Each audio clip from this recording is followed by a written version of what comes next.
Well, hey Trinity, it's Kyle here, and I got some announcements for us this week. Big one is Operation Christmas Child, getting those boxes back in. This weekend is the collection weekend for that, for our church, because next week is National Collection Week. So if you want me to deliver them next week, I need to get them in this weekend. I have 23 boxes right here, right now. I have 2 that I have to turn in for me and my family, so that's 25. That means there's 25 physical boxes that have been checked out that I still need y'all to bring back this weekend and try to get those filled, try to get those paid for, and so we can deliver those. Hey, I had somebody from the community bring in 2. That's great. I don't even know how they knew that we were doing it. They had just generic shoe boxes, but that works as well for Operation Christmas Child, and that was a great way to connect with somebody in our community.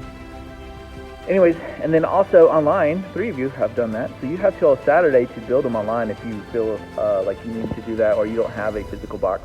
Don't let that stop you, okay? Men's breakfast is November 20th. I also want to throw that out there. That's a couple weeks away. So men, get ready for that. And then finally, what would you do if nothing held you back to get involved and do something for God, right? And so as a church, as we move forward, just trying to be good stewards of why God has allowed Trinity be open. There's a lot of ministries going here. Maybe we could expand on those, improve on those, restart those. Maybe there's something we haven't dreamed about before that God has laid on your heart. And so that's kind of the goal through this. I've only got about 8 of these things, maybe 10 through the last,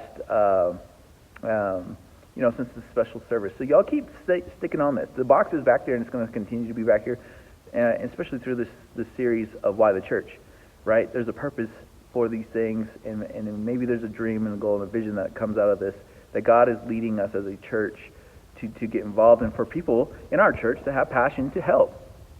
So here's some of the ideas. So I want to share these with you that I do have. Prayer time. So that was one that was mentioned by a couple cards, prayer time.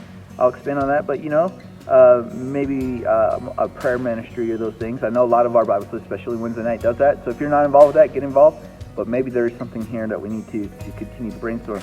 Work with Mighty Oaks. Again, maybe this person doesn't have the ability to do so, but they have the desire. Maybe Mighty Oaks, at some point we revisit and just see how we can get other people involved and just pray about that ministry. Drive people without transportation. I think that's great. When I was a child, there used to be churches with buses that would go pick up people. A lot of logistics and different time in gap there, but it still could be a useful thing now.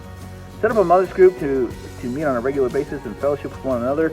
Again, women's ministry is something that has come and gone since I've been here at Trinity, and even before me.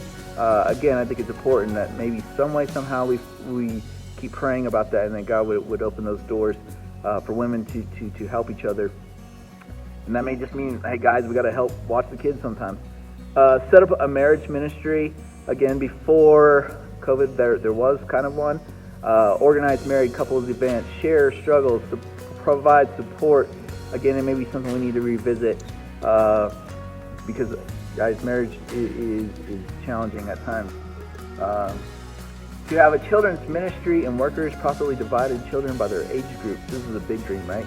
Having the numbers of children and workers to do that, but I love it because there is a developmental gap between age groups that we have at Trinity because of the way things are organized currently.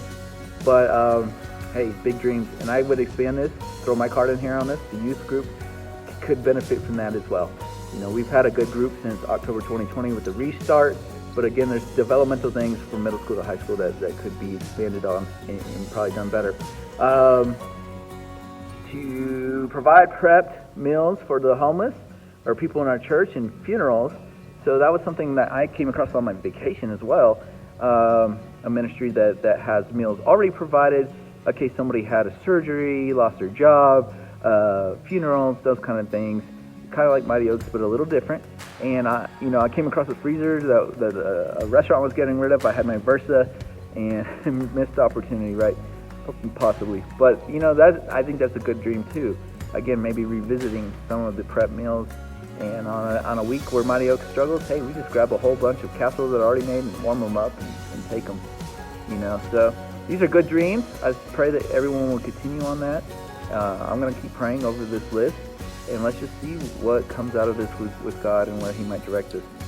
And just remember, with some of these things, it's come and gone at Trinity, but you know what? This is not the same church that was here when I came in January 2018. I'm not the same. Look at my long hair. I got gray in that hair. I hurt my arm a couple months back, so I've been taking time off with working out. I tried to work out yesterday.